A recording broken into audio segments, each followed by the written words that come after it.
They did not come in fire and fury. No cities burned in their wake. No armies clashed in desperate defiance. There was no great war, no dramatic last stand. Humanity did not fall with a scream, but with a whisper. The first sign was a silence. A deep, unnatural quiet that settled over the world in slow increments. A lost satellite signal. A failed transmission. A blackout in a city with no power failures. At first, these were dismissed as mere technical malfunctions, coincidences of an overcomplicated world. Then, people began to vanish. A politician missing after a speech. A scientist never returning home.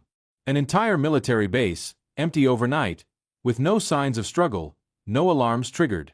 Governments scrambled for answers, but their voices never reached the public. Their broadcasts, their orders, their very presence, gone. And then, one evening, they simply stepped into the open. There were no declarations of war, no ultimatums. Only towering ships of impossible design descending like silent phantoms over Earth's cities. From their sleek metallic vessels came beings of haunting beauty, tall, silver-skinned, and eerily symmetrical. They moved with unnatural grace, their onyx-like eyes scanning everything with clinical detachment. They spoke without words, their voices slipping directly into the minds of those they wished to address. Do not resist. It will serve no purpose. Some tried. There were pockets of resistance, groups of people who fought back in the only ways they knew. Militaries fired their weapons, cities rioted, and lone figures took to the streets with nothing but desperation in their hands. But their bullets never found purchase. Their weapons deactivated before they could fire. Those who attacked simply stopped. Not killed. Not harmed. Just stopped, as if their own minds had abandoned them. And in time the world stopped too. The invasion did not feel like an invasion. The world remained intact. No mass executions, no bombed-out ruins, no forced labor camps. The streets were still there. Homes remained. People went about their lives. But something fundamental had shifted.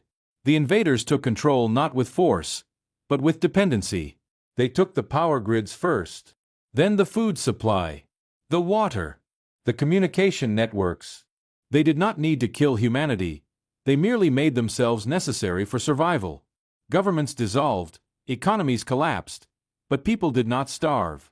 The invaders provided. At first, it was through small, calculated gifts, curing diseases, ending hunger, extending lifespans with technology beyond comprehension. But there was always a cost. Always a hand guiding the gift. Hospitals remained, but only those deemed efficient were kept operational. Education continued, but only in ways that suited the invaders' unknown agenda. Jobs still existed, but they were assigned now, not chosen. Cities were maintained, but under an eerie order, stripped of the chaotic energy that once defined them. Art still hung in galleries, music still played in concert halls, but only the approved pieces. The ones that inspired compliance, not rebellion. And people accepted it, because people adapt. Because fear fades, and necessity becomes routine. The human mind, no matter how stubborn, finds ways to live with the inevitable. Years passed. 5, maybe 6, it was difficult to tell. The days stretched in a monotonous, controlled rhythm. People still laughed, still loved, still had families. They still told stories. But their stories were quieter now, their voices hushed. And the invaders watched. They did not govern in the way humans once did. There was no central figure, no supreme ruler standing above all. Instead, there was a network, a collective intelligence woven between them like an unseen thread. The invaders communicated without speaking, issued commands without councils or debates. To humans, they seemed as one entity, an ocean of many waves, moving in perfect harmony. But among them, there were those who directed, who observed, who studied. Their interest in humans was not one of conquest, but of understanding. They did not merely control, they tested. They watched reactions, monitored behaviors, adjusted conditions to see what would happen. Were they curious? Or were they afraid? Whatever the answer, they did not share it. Their control was not brute force, not overt slavery, but something subtler. Compliance was encouraged, rewarded. Resistance was not punished, merely corrected. Minds were altered, memories softened, rebellious thoughts replaced with something more agreeable. And those who could not be corrected simply vanished. Yet, even in the most tightly woven nets, there are always gaps. In the forgotten places, among the overlooked souls, something stirred. A voice, a message passed in careful hands. A stolen transmission, an intercepted order. They thought humanity had grown comfortable, that their grip was absolute. But they had underestimated something vital. Humans were not creatures of logic alone. They did not operate like machines. They were messy, chaotic, stubborn beyond reason. And somewhere, in the cracks of this new world, humanity was learning. It started small. A misfiled report in an invader's database. A supply transport that never arrived. A generator failing at the wrong moment. Sabotage. Not enough to be obvious. Not enough to trigger alarm. But enough to disrupt. To remind the invaders that their control was not complete. The resistance was not an army. It was not organized warfare. It was not led by soldiers. It was the unnoticed, the ones who had been dismissed, the scientists who watched, the engineers who studied, the civilians who listened. It was the patience of an entire species, biding its time. They had conquered without war. But war was coming. And the invaders had forgotten one simple truth. Humanity does not surrender. Not forever. Not when there is still breath left in its lungs. Not when it has learned. The sky was the same. The sun still rose, casting golden light over the city's quiet streets. The air still smelled of earth after rain. The world, on the surface, remained unchanged. But beneath the calm, a different kind of war raged. Aaron stepped carefully through the marketplace, his gaze lowered but his ears open. The invaders were present, as always, but their presence had become part of the scenery. Tall, silver figures gliding through the streets like indifferent gods. They did not carry weapons. They did not issue orders. Their power was in their very existence, in the way people shifted around them without thinking, in the unspoken understanding that disobedience was useless. A woman ahead of him examined a bundle of fruit, her fingers hovering over the produce. The vendor, an older man with a lined face, watched her with nervous patience. She hesitated for too long. A silent, silver figure turned its head. She grabbed the fruit and walked away. The vendor exhaled. Aaron did too. It was a strange thing, how humanity had learned to move in this new world. Fear had settled into something quieter, something instinctual. People had learned the rules without needing them spoken aloud. Keep your head down. Do not hesitate. Do not show defiance, even in something as simple as a lingering glance. Aaron continued walking. He had learned to blend in, to move as if he belonged. The trick wasn't to act like you were hiding. It was to become part of the stillness, part of the silence. He passed a child drawing shapes in the dust with a stick. A mother whispered to her son, steering him away before a silver figure noticed. Human behavior was being rewritten. Mothers no longer warned their children about traffic. They warned them about pausing too long in public spaces, about staring for too long, about the sin of curiosity. Aaron hated that the invaders had not forced this obedience. They had not needed to. People had done it to themselves. As he reached the end of the street, a voice brushed against his mind. Not words, not sound, but something deeper, something felt. A question. A presence, pressing against his thoughts like a weightless hand. He forced himself to keep walking. That was the real danger of the invaders. Their ability to listen. It was not mind reading, not exactly. They could not peel open thoughts like pages in a book. But they could sense resistance, like a dog catching a scent. The stronger the defiance, the easier it was for them to notice. This was why the resistance had taken so long to form. You could not simply gather weapons and storm their strongholds. You could not make a rousing speech, incite the masses to action. The moment someone harbored true rebellion, the invaders would feel it. And then that person would disappear. But Aaron had learned something about the nature of control. If you wanted to escape a predator, you didn't hide. You blended in. He reached a building with a crumbling facade and stepped inside. The air smelled of dust and old wood. A single figure sat near the back, a woman in a faded jacket, her hair pulled into a careless knot. She did not look up. Aaron sat across from her and set down a cloth-wrapped object. "You were almost noticed," she said quietly. "They can't read my thoughts." "No. But they can sense them." She unwrapped the bundle. A small, metal device lay within, its edges crude but functional. Aaron watched her reaction. No smile, no nod of approval. The resistance had no room for pride. "This will work?" he asked. "If it doesn't, we're dead." She lifted it, examining the connections. "How did you get the parts?" "Same way I always do. I listen. I watch. People don't realize what they throw away." She turned the device in her hands. "And if they catch you?" Aaron leaned back, glancing at the doorway. Outside, the city continued its quiet existence. People walking, heads lowered. Silver figures moving without sound. A world asleep under open eyes. "They won't," he said. But they both knew that was a lie. Everyone got caught eventually. It was just a matter of when. The woman wrapped the device again and tucked it into her coat. "We'll test it tonight." Aaron nodded. No more words were needed. He stood and left, walking back into the city that had learned to forget its own chains. Above him, the sky remained unchanged. The same sun. The same clouds. The same illusion that everything was as it had always been. But something had shifted. Not enough for the invaders to notice. Not yet. But soon.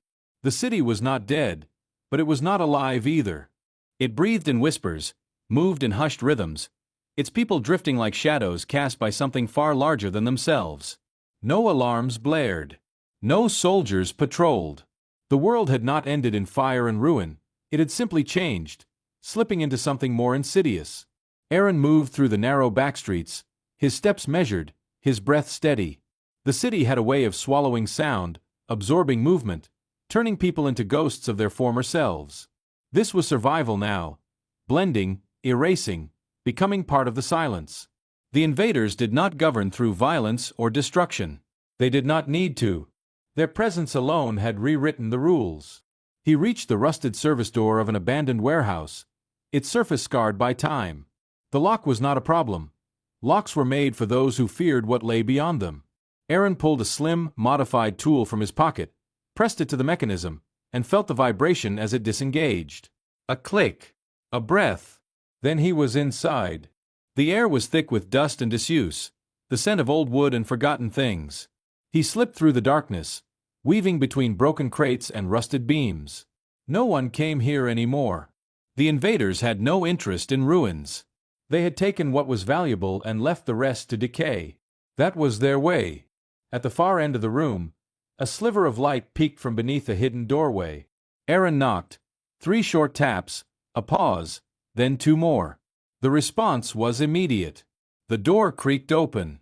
Mara stood in the dim glow, her face sharp with tension. She stepped aside, allowing him to enter before securing the door behind him. The space beyond was small, its walls lined with salvaged technology. Wires, cracked monitors, old circuit boards. A single oil lamp flickered atop a crate, casting long shadows against the concrete walls. 3 figures sat inside. Samuel, hunched over a bundle of exposed wiring, his fingers deft as he worked. Evie, young and restless, her foot tapping a silent rhythm on the floor. And Jonas, the oldest among them, his watchful eyes carrying the weight of too many years. Mara pulled a small object from her coat and placed it on the crate. A device, pieced together from stolen parts, fragile and unassuming. And yet, if it worked, it could change everything. "Tell me it works," she said. Samuel set down his tools and exhaled. "It should." Aaron narrowed his eyes. "Should." Samuel rubbed his jaw, choosing his words carefully. "The invaders don't leave their tech lying around. What little we've scavenged barely functions. But this," he tapped the device lightly, "if we're right, it'll block their awareness." Aaron frowned. "Awareness?" Jonas spoke, his voice steady. "Their connection. We know they don't read minds, at least not the way we understand it. But they sense things. Patterns, shifts in thought, deviations from their order. We believe they operate as a network, bound together by something beyond our understanding. This device might sever that link." Aaron studied the object.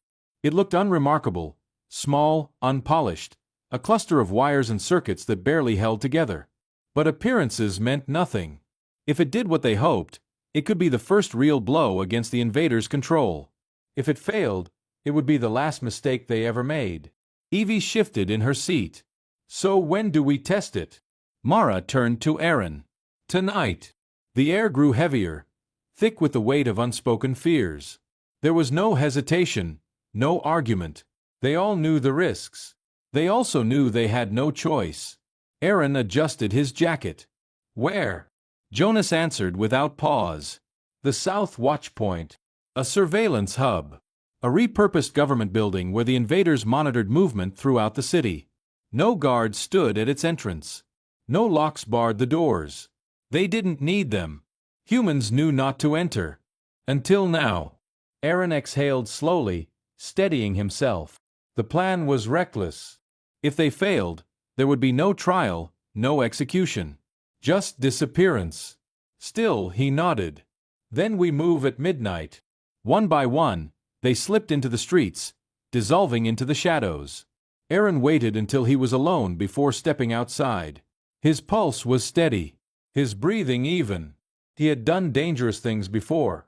But tonight, beneath the weight of uncertainty, something stirred in his chest. Hope. The South Watchpoint loomed in the distance, its structure cold and unyielding. It had once been a place of human authority, a government building where officials dictated laws, made decisions. Now it was something else entirely. A monument to control. Aaron crouched behind an abandoned vehicle, watching as Mara and Evie approached the side entrance. The city's dim lighting cast long, fractured shadows across the pavement. A single silver figure stood near the edge of the building. It did not move. It did not breathe.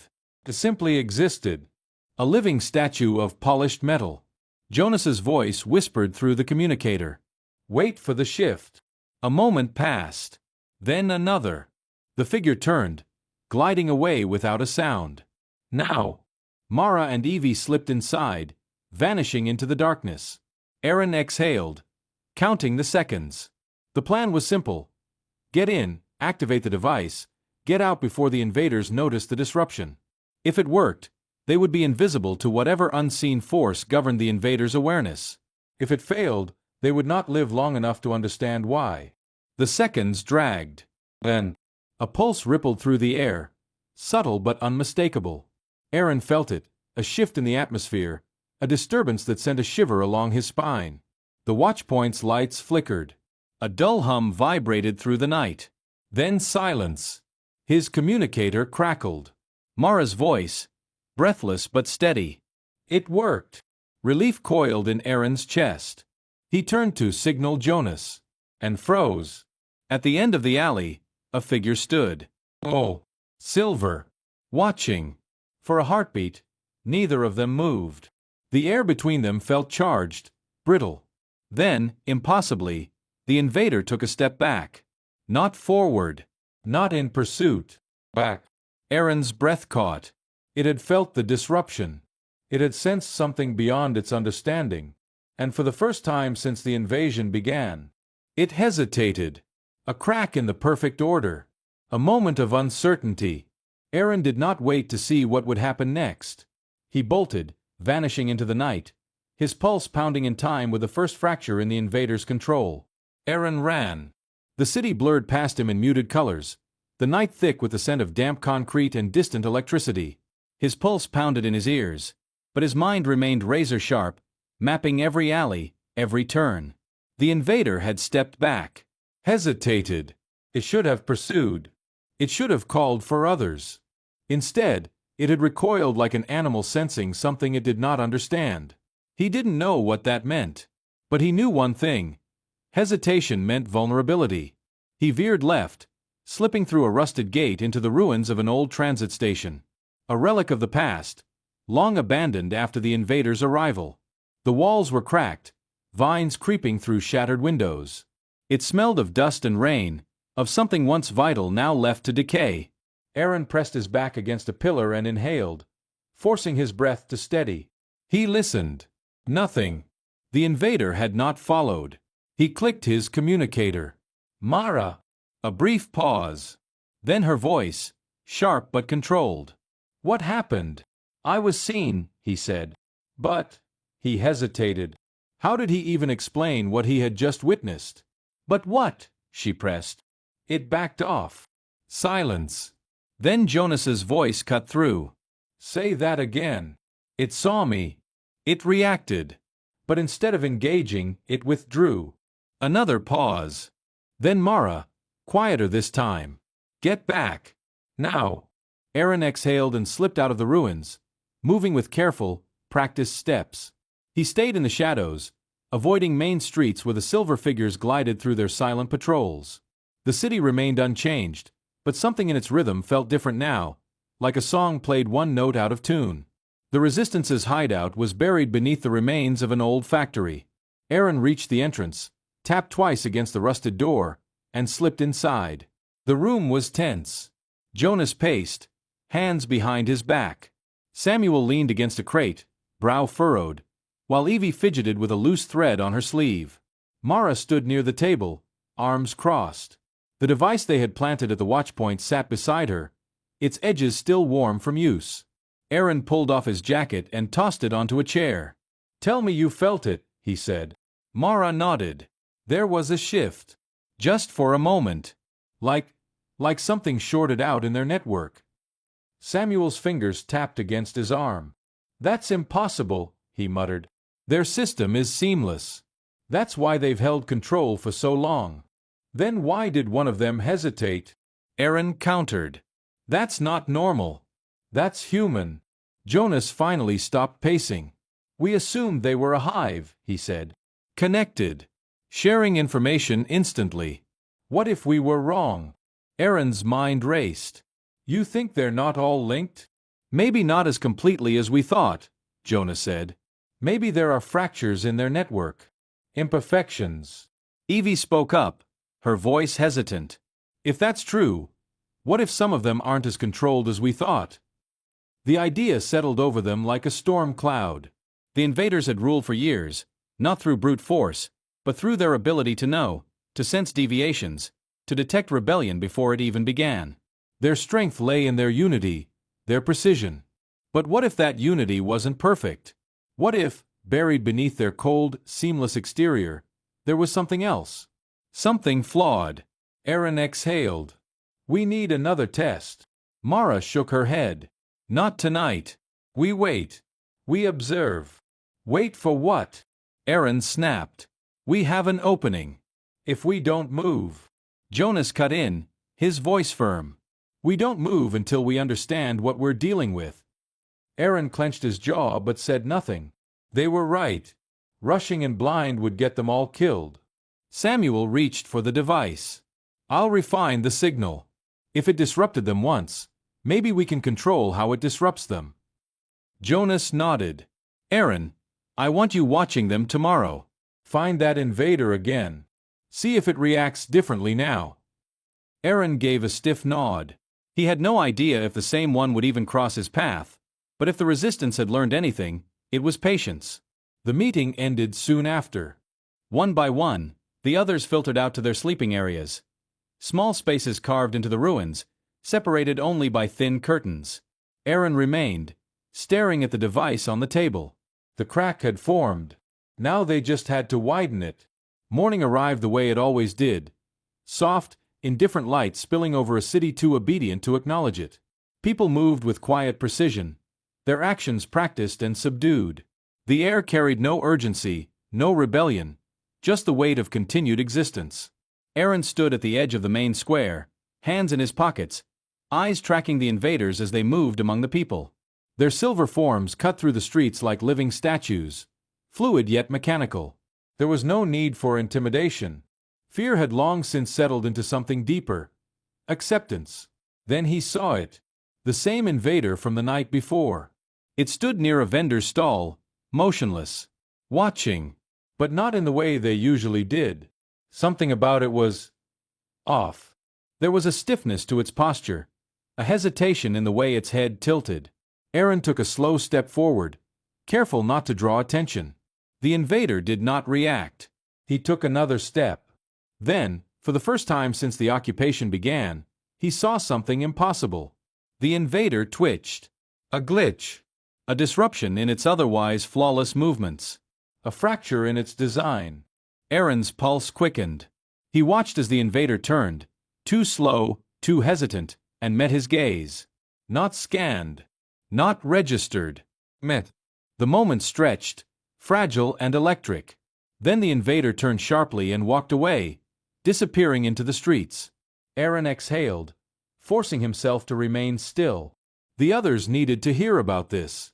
If these things could falter, if they could experience uncertainty, it meant they could be broken. He turned and walked back toward the hideout, every step laced with the knowledge that the war had just changed. The invader had twitched. A momentary stutter, like an interrupted signal. Like it had been confused. Aaron replayed it in his mind as he moved through the morning streets, the pale light casting long, thin shadows against the concrete. The city remained quiet, its people obedient, but the memory of that hesitation followed him. These creatures were unerring, precise. Every movement deliberate. Until now. If they could hesitate, they could fail. He kept his pace even, his expression neutral. The bakery was ahead, a small relic of the old world, one of the last human-run places still allowed to function. The scent of warm bread reached him before he stepped inside, mingling with the cool air of the street. Lydia stood behind the counter, her face unreadable. No greetings, no unnecessary words. Everything in public had to remain normal. Aaron handed over his ration tokens, accepting the wrapped loaf in return. As her fingers brushed his, a message passed between them in the briefest of touches. Be careful. A warning. He gave a slight nod and left. The hideout lay beneath the skeletal remains of an old factory. Aaron moved through the ruins, slipping through a narrow, rusted doorway into the concealed space within. The others were waiting. Mara sat at the table, arms crossed, her expression sharp. Jonas leaned against the wall, silent but watchful. Samuel was hunched over the stolen device, fine-tuning its delicate components. Evie sat on the floor, restless, her fingers worrying at a loose thread on her sleeve. Aaron tossed the loaf onto the table and exhaled. I found it again. Mara's head snapped up. The same one. He nodded. It glitched. Samuel set down his tools. That shouldn't be possible. It was brief, Aaron said, stepping closer. A split second. But it wasn't just a malfunction. It reacted. It saw me, really saw me. And it hesitated. Jonas exhaled slowly. That changes things. Mara rubbed her temples. We assumed they were a hive. Perfect synchronization. No deviation. If one of them hesitated, she let the thought linger. Aaron finished it for her. It means they aren't perfect. Samuel shook his head. No. It means something is breaking. The room fell into silence. Then Evie spoke, her voice hesitant. Do you think it felt something? Aaron frowned. The way the invader had reacted, it hadn't just stopped. It had pulled back, as if it had encountered something unexpected. Something unsettling. Jonas pushed off the wall. One hesitation isn't enough to prove a larger flaw. Aaron clenched his jaw. Then we force another hesitation. Mara's gaze hardened. That's not a plan. That's a death wish. It's a calculated risk, Aaron countered. Samuel sighed. How? Aaron tapped the table. We repeat what we did at the watchpoint. Another pulse. But this time, we don't just observe. We interact. We see if we can make it hesitate again. Jonas exchanged a glance with Mara. Neither spoke, but the silence between them was a conversation in itself. Mara exhaled, then leaned forward. Where? Aaron pulled a small map from his pocket and spread it across the table. A checkpoint near the southern district. Less human traffic, but always monitored.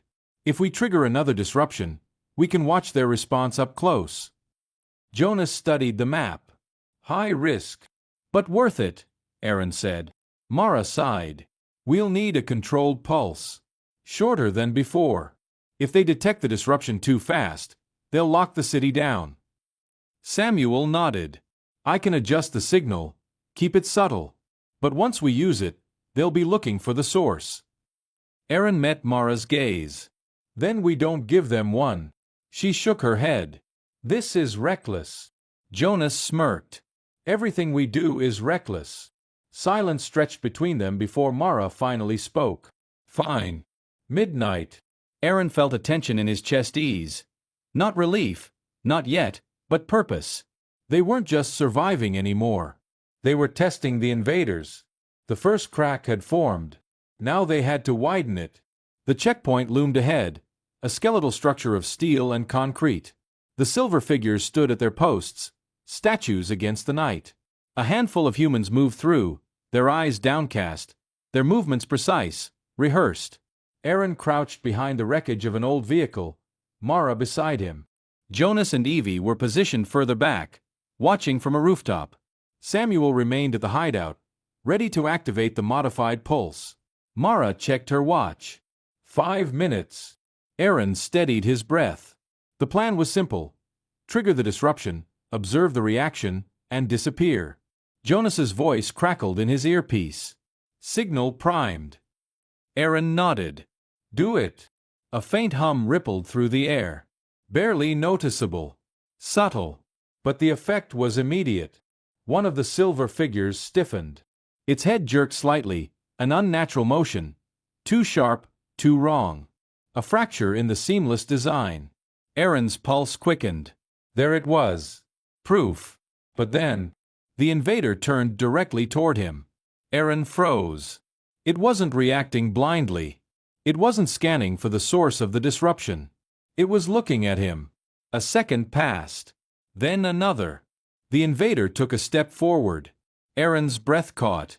The others had never moved like this before. Their actions were always precise, calculated. This was different. This was curious. Mara's voice was sharp in his ear. Aaron, move. But he couldn't. The invader tilted its head. Its silver gaze locked onto him. There was no aggression, no hostility, just something else. Jonas's voice cut in. Aaron, get out now. The spell broke. Aaron turned sharply and slipped into the alley, heart hammering. Behind him, the invader remained still. Watching. Not pursuing. Just watching. He reached the rendezvous point, his breath unsteady. The others were waiting, their faces tense with unspoken questions. Mara grabbed his arm. What the hell was that? Aaron shook his head. I don't know. Jonas ran a hand through his hair. It saw you. Not as a target. As something else. Samuel's voice crackled through the earpiece. Guys. You need to hear this. They turned as he continued. The signal, it didn't just disrupt them. A pause. Then quieter. It synced with something. Aaron's blood ran cold. What do you mean? Samuel hesitated. I think it wasn't just hearing us. It was responding. The air in the room changed. The invaders had spent years suppressing humanity. Watching. Controlling. Tonight, for the first time, one had looked back. And it had heard them. The city had always been silent. But tonight, it felt different. The air was thick with something unspoken. A shift too subtle for the ordinary eye but unmistakable to those who had been watching. Aaron could feel it in the way the streets carried an unease, in the way the silver figures moved. Not with their usual fluid certainty, but with something close to hesitation. They knew. Not everything. Not enough to act. But they had sensed the disturbance, the break in the pattern. The pulse had touched something inside them, and now they were searching. Not for a threat, not yet, but for understanding. Aaron sat in the hideout, hands resting on the table as he replayed the moment at the checkpoint. The invader had seen him. Not as an anomaly, not as a target, but as something it recognized. And then Samuel's words, still circling in his head like a tightening noose. It synced with something. Across from him, Mara stood with arms crossed, eyes sharp with thought. Jonas leaned against the wall, his usual calm slipping into something graver. Evie sat curled in a chair, unusually quiet.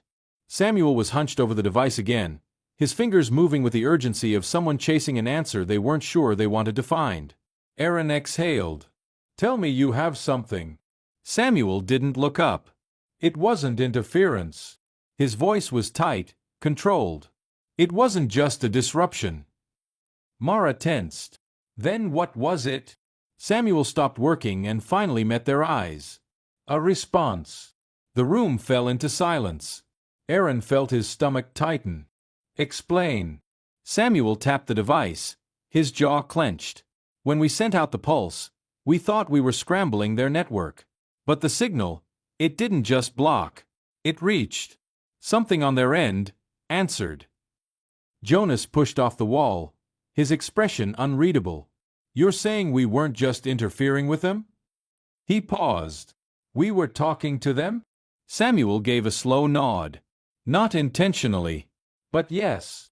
A quiet, creeping realization settled over them. The invaders weren't machines. Not entirely. They weren't just a singular, unified force, operating under a perfect collective mind. There was something inside them, something individual, and it had listened. Mara shook her head. If that's true, then what the hell have we just done? Aaron leaned forward. We've done what no one else has. His voice was steady, but his pulse was racing. We've made contact. Jonas exhaled sharply. That's not exactly comforting. Evie, who had been quiet until now, finally spoke. Then we have to try again. All eyes turned to her. She met Aaron's gaze. If they're listening, if they're responding, then we push further. We see how deep this goes. Mara's face darkened. And if we wake something we can't control? Evie's voice was quiet but firm. Then at least we'll know what we're up against. No one spoke for a long moment. Then Aaron stood. We don't wait. We do this now. The streets were emptier than usual. Not deserted, there were always people, moving in their quiet, obedient ways. But there was an undercurrent to the air, a collective awareness that something had changed. The silver figures moved slower tonight. Less like watchers, more like thinkers. Aaron, Mara, and Jonas moved through the back alleys, their footsteps muffled against the cracked pavement. Evie and Samuel stayed behind at the hideout, ready to monitor the signal. They stopped at an intersection near a processing station, one of the many structures where the invaders conducted their unseen work. It pulsed faintly with energy, a hum beneath the surface of the city. Aaron pressed a finger to his earpiece. Samuel, are we set? A crackle. Ready when you are. Aaron looked at Mara. She gave a reluctant nod. Jonas exhaled. Do it. A pulse vibrated through the air.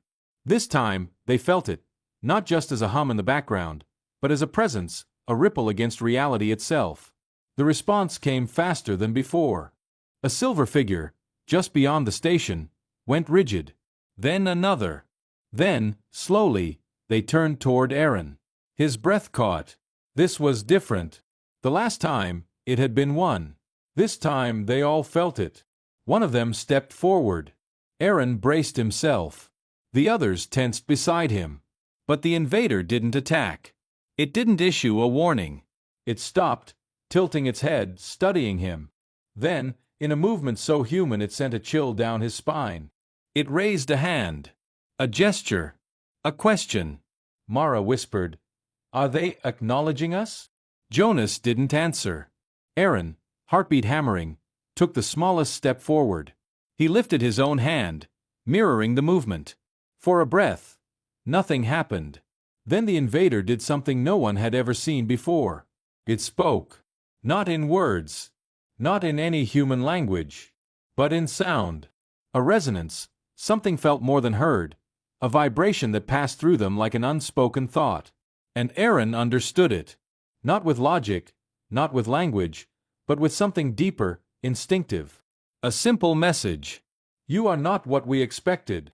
The moment stretched. The invaders remained still, watching, waiting. Samuel's voice crackled in his earpiece, breathless. Aaron, what the hell did they just say? Aaron swallowed. His mouth was dry. His mind reeled, but the answer came without hesitation. They weren't expecting us to fight them. His voice was almost hollow. They were expecting us to break. Mara inhaled sharply. And now, Aaron stared at the invader, at the glint of something unreadable in its dark eyes. Now they don't know what happens next. It was over as suddenly as it had begun. The invaders did not attack. They did not retreat. They simply watched as Aaron and the others backed away, their gazes unreadable, their forms still as statues. The moment they returned to the hideout, Samuel was already standing, wide-eyed. "You understood them," he said, voice a mixture of awe and something close to fear. "How?" Aaron shook his head. "I don't know. But I did." Jonas sat heavily on a crate. "Then this isn't a war anymore." Mara frowned. "Then what is it?" Aaron exhaled. "A conversation." Silence. Then Evie spoke, almost a whisper. "They weren't here to kill us. They were here to see if we could survive." Samuel's hands clenched into fists. "Then they were testing us." Aaron met his gaze. "And we just gave them their first wrong answer." A beat of silence. Then Jonas let out a breathless, humorless chuckle. "Well," he muttered, "now we see if they pass our test." The city remained still. The invaders remained watching. But for the first time since the occupation began, humanity had spoken back. And the invaders had listened.